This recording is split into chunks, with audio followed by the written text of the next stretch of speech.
Cathy Ulmer. Cathy Ulmer. Yay!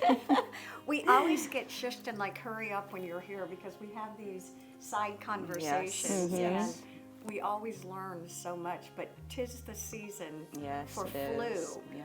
Who knew that flu would be a little on the When does flu season actually kick off? Because I feel like it's always flu season. It's always flu season. Nowadays, so since the pandemic, we've had like a very widespread cough and cold viral season. So it's really difficult to gauge. So, you know, in my practice, you've seen flu like, oh my gosh, right now it could hit.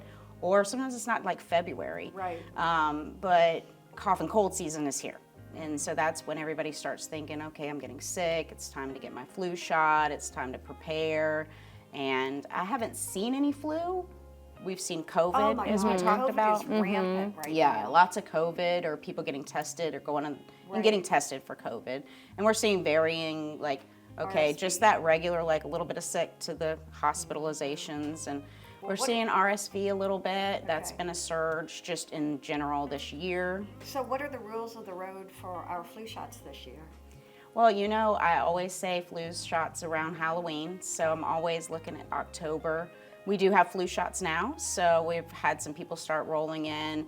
Usually they're getting it because they're like, oh, I want to go on a cruise or I'm going to get on a plane. So if you're planning on traveling, I would, you know, try to get your flu shot about 2 weeks before you travel, so you're covered. Can we all get COVID? Can we all get our flu shots? Can we all get those? Do we need a prescription? What's the protocol today? Well, for flu shots and RSV, it's in South Carolina, the protocol says that you can just walk into a pharmacy and get your prescription. As of right now, I mean, get your flu shot or your RSV shot, shingles, any of those things.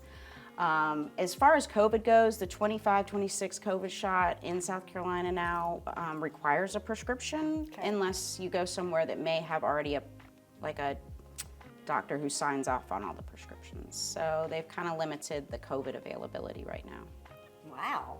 Yeah. Are they still using Tamiflu? Like if you do get the flu? There is. So, you know, there's Tamiflu and what's the one that you break? The nasal swab. Is that Tamiflu? That's not Tamiflu. I heard the nasal I'm not swabs sure are what you're out. referring to. Oh, look at her. She's like, Yeah, what's the hot treatment? What year are we looking at?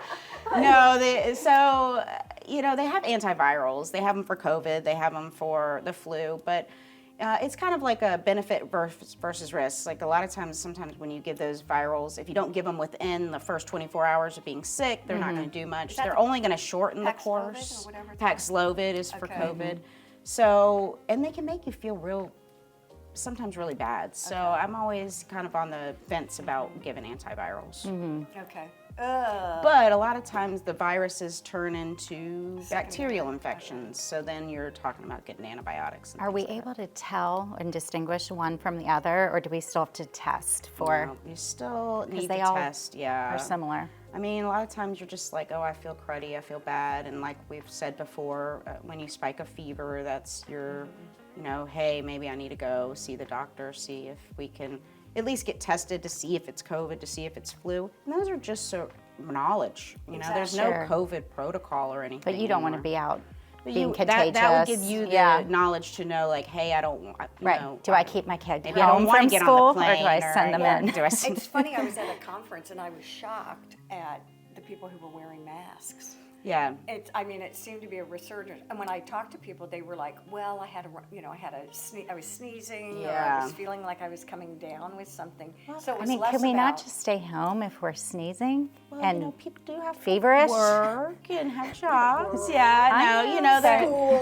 Things like that. But you know, it used to be before the pandemic, you wore a mask if you were sick. Well, like that's if you what were to these guys eat, did. So Is when you that had what the they were flu, you doing? would come in the pharmacy with a They mask. were wearing masks because they were not feeling great. And they So to didn't keep want it kind of other in their people own. contained. Oh, well, that's and that's how we used considerate. to use masks. It's gotten, and people, I don't think, remember that if you weren't like in a pharmacy or in the medical community, that masks didn't just start with COVID. People would go next door, go to the ER, get the, say they had the flu, and they'd come in the pharmacy with a mask on.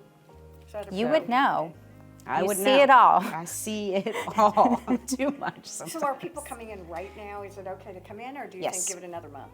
I encourage people to give it a couple of more weeks before they get it so that we make sure that it has longevity.